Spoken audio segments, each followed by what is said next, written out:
جی یہ بات درست ہے،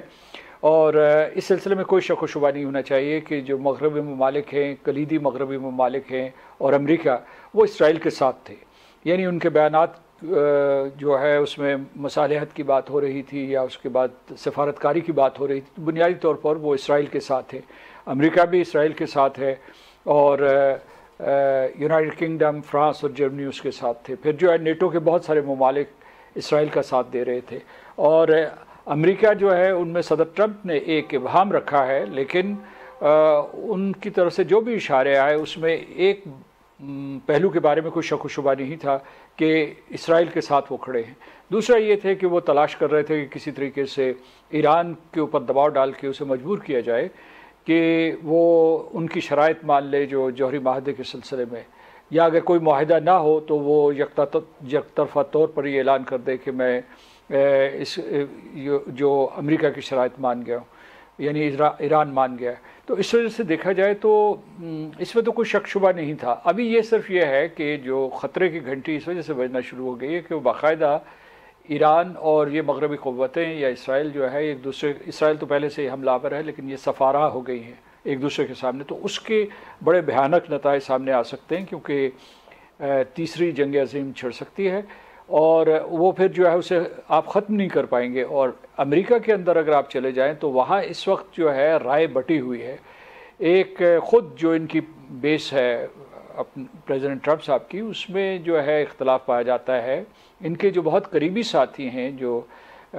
سب سے پہلے امریکہ یا ان کے ایک اومیگا تھا کہ میک امریکہ گریٹ اگین، جو ان کی صلاح یہ ہے کہ آپ اس جنگ میں نہ پڑیں، اس میں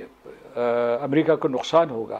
امریکہ کی ساکھ کو بھی نقصان ہوگا، ساتھ ساتھ جو امریکہ کا تسلط ہے ساری دنیا میں اس میں بھی کوئی کمی آ سکتی ہے۔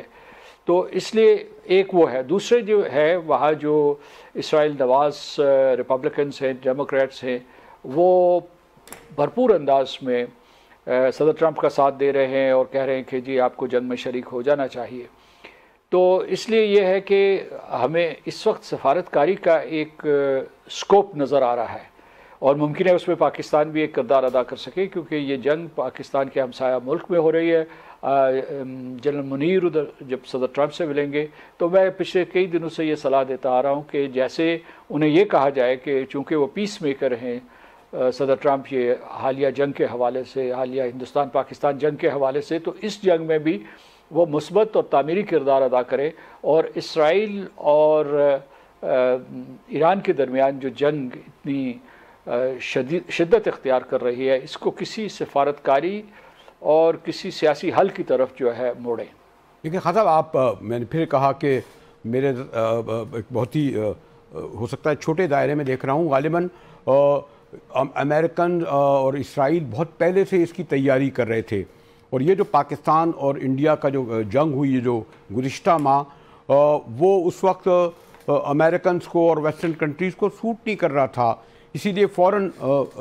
ٹرمپ صاحب نے مداخلت کری، اور 48 دن میں حالانکہ یہ جنگ بھی بڑھ سکتی تھی لیکن مودی صاحب کو بہرحال جھکنا پڑا۔ تو یہ جو، اور پھر ہم نے آگے بھی چل کر دیکھتے ہیں کہ 24 گھنٹے پہلے امریکہ نے کہا تھا کہ حملہ ہوگا۔ پھر ہم یہ بھی دیکھتے ہیں کہ کس طریقے سے یعنی ایران کا انہوں نے جو ٹارگٹ کیا، ان کے سائنسدانوں کو نشانہ بنایا، ان کی مین آرمی لیڈرشپ تینوں کے تینوں ایک جگہ مارے گئے، پھر ان کی جو دفاعی نظام تھا کہتے ہیں آدھا تقریباً تباہ ہوا۔ تو یہ جو سب ٹارگٹ کیے گئے، پھر کہتے ہیں لوگ موساد پہلے سے تھے، تو یہ بہت ویل پلانڈ ہے، ایک طویل المیعاد جنگ کی انہوں تیاری کر کے وہ آئے ہیں۔ اس لیے مجھے یہ لگتا ہے کہ یہ ابھی میں منیر اکرم صاحب سے بات جب کر رہا تھا کل بات، تو کہہ رہے تھے کہ ایران بہرحال کمزور تو ہوا ہے، خالی تنہا ملک، ہم لوگ کوئی نعروں اور تلواروں سے جنگ نہیں لڑی جاتی، جذبے سے، اس میں گراؤنڈ ریئلٹی بھی دیکھی جاتی ہے، اور اگر ایران کو اسی طرح چھوڑ دیا گیا، خدا نہ کرے تو غزہ کی طرح صورتحال نہ ہو جائے۔ محترم خان صاحب، غزہ کی طرح صورتحال تب ہوگی جب امریکی فوجیں ایران کے اندر داخل ہو جائیں، یا پھر جو اسرائیلی فوجیں آ جائیں۔ اسرائیل کی جو کچھ اثاثے تو پہلے سے موجود ہیں، جس کے کچھ شواہد ملے ہیں، خود موساد نے اس کے بارے میں بات کی ہے، اور عالمی ذرائع ابلاغ بھی اس کے اوپر تبصرہ کر رہے ہیں کہ وہاں کوئی اس قسم کے جاسوس موجود تھے جنہوں نے اندر سے ایران کے اوپر حملے کیے ہیں یا جب اسرائیل حملے کر رہا تھا تو اس کی سہولت کاری کی ہے، تو یہ بات صحیح ہے۔ لیکن ایک چیز، ایران کی اتنی مزاحمت بھی خلاف توقع ہے، یعنی یہ لگ نہیں رہا تھا کہ وہ لیکن اس نے اپنے جو بیلسٹک میسائلز ہیں وہ بہت مؤثر انداز سے استعمال کیے ہیں، اور اسرائیل کے بارے میں جو ایک تاثر پایا جاتا تھا کہ یہ ایک مضبوط حصار ہے، مضبوط قلعہ ہے اور ناقابل تسخیر ہے اور اس میں کوئی چیز پینیٹریٹ نہیں کر سکتی، وہ اس کو بھی تھوڑی سی ضرب لگی ہے، کیونکہ اگرچہ وہ ان کا نظام ناکارہ کر چکے تھے، جو ان کا فضائی دفاعی نظام تھا اس کو ناکارہ کر چکے تھے پہلے چند دنوں میں، اب تو کہتے ہیں ایران کا یہ دعویٰ ہے کہ انہوں نے اسے بحال کر دیا ہے۔ سوری خان صاحب، میں آپ کو انٹرپٹ تو کرنا نہیں چاہ رہا تھا، آپ پورے تاریخی پس منظر سے اس پورے صورتحال کو ہمارے سامنے لا رہے تھے، لیکن جو کولڈ وار کا زمانہ تھا اس میں بہرحال ایک سوویت بلاک موجود تھا، ویتنام وار میں دیکھتے ہیں، پھر ہم کوریا وار میں دیکھتے ہیں، پھر اب اس وقت صورتحال جو زیادہ خطرناک و سنگین ہے، دیکھیں سیکورٹی کونسل کا ایک اجلاس تو بلایا گیا، کوئی رول نہیں، ٹرمپ یک طرفہ طور پہ بیان دے رہے ہیں کہ اس جنگ کو اختتام تک پہنچائیں گے، G7 ملک نے بھی انڈورس کر دیا، اس لیے خطرہ لاحق یہ ہو رہا ہے کہ کوئی ملک ایران کے لیے کھل کر نہ عسکری طور پر بیانات کی حد طور پر ہے یا زمینی طور پر سپورٹ اسے ملے، تو how long they will sustain Khan صاحب؟ جی اگر یہ جنگ چھڑ گئی تو ظاہر ہے کہ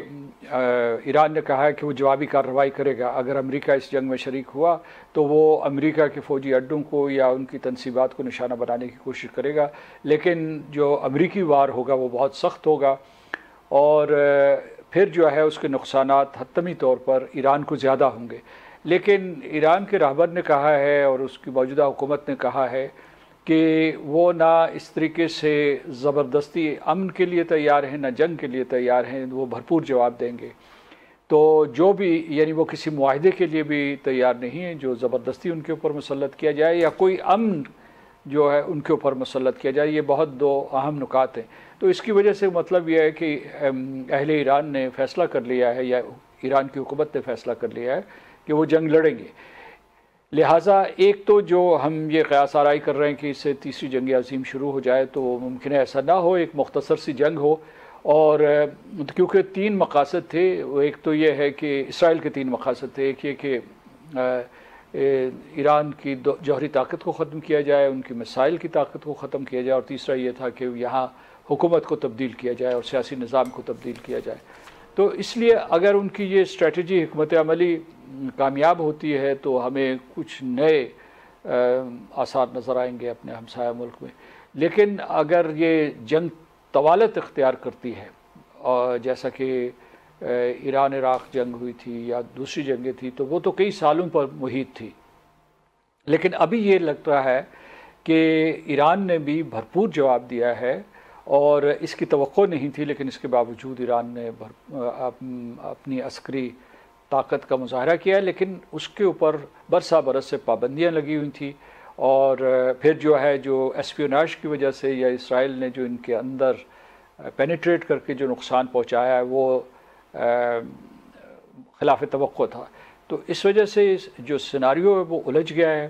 اور دیکھیے کہ اگلے 24 گھنٹے اس سلسلے میں بہت اہم ہے۔